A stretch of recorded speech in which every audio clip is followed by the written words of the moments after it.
Laura sat on the edge of the bed, the white hotel sheets wrinkled beneath her fingers. Istanbul buzzed outside the window, honking cars, distant calls to prayer, the sound of a city that never waited for anyone to get their life together. She stared at her phone, not even reading the screen anymore, just holding it, like it might anchor her to something solid. Birkan stood near the door, hands shoved deep into his pockets, rocking slightly on his heels. He looked smaller than usual, like the truth had physically shrunk him. "This is not how I wanted to tell you," he said, his voice quiet but strained, "but I can't lie anymore."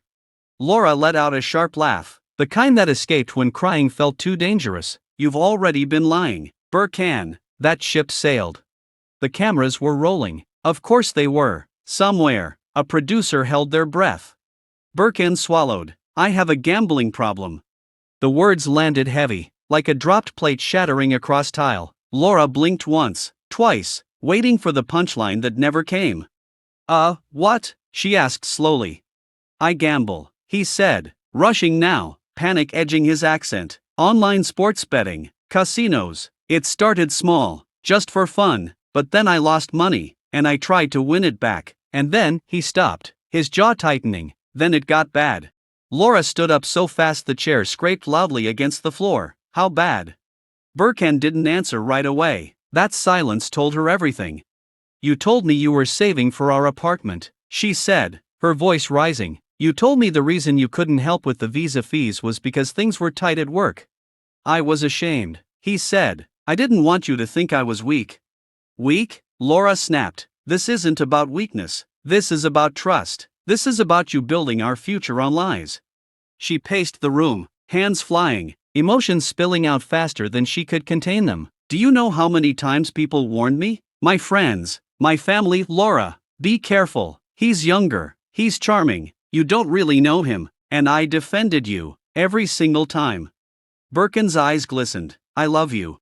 "That's not enough," she said instantly. "Love doesn't pay debts. Love doesn't fix addiction. Love doesn't magically make me feel safe." She stopped pacing and turned to face him fully. For the first time, she noticed how tired he looked. Dark circles under his eyes, the way his shoulders sagged, like he'd been carrying a secret heavier than he could handle. "How much money?" she asked quietly. He hesitated. "Birkan. More than I should say on camera." Laura closed her eyes. That was it. That was the moment something inside her cracked, not loudly, not dramatically, but with a slow, aching break. In her confessional later, she wiped at her eyes angrily. "I moved my life across the world for this man," she said. "I gave up stability, comfort, everything familiar, because I believed we were building something real. And now I find out I'm engaged to someone who's hiding a gambling addiction? I feel stupid. I feel betrayed. And honestly, I feel scared." Back in the hotel room, Birkan reached for her hand. She pulled away. "I can get help," he said desperately. "I'll stop. I swear. I'll go to therapy, meetings, whatever you want." Laura shook her head. "You don't get sober because I threatened to leave. You do it because you want to change. And right now, I don't know if I can stick around long enough to find out." "So that's it?" he asked. "You're just leaving?" "I didn't say that," she replied, her voice softer but no less firm. "I said I need space, and I need honesty, and I need to protect myself." She picked up her suitcase and opened it, folding clothes with mechanical precision. Each shirt felt like another nail in the coffin of the future she'd imagined. Birkan watched, helpless. "I never meant to hurt you." "I know," she said, "but intent doesn't erase damage."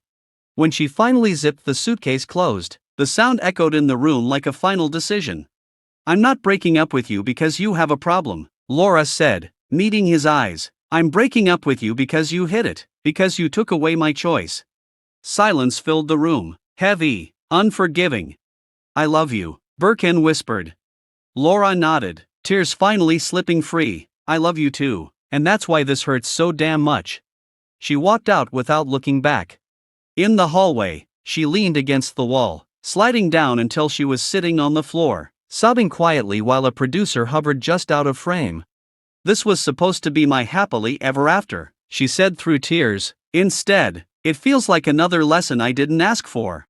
And somewhere behind the closed hotel door, Birkan sat alone with the truth he'd finally admitted, realizing that sometimes, coming clean doesn't save the relationship, it just shows you what's already been lost.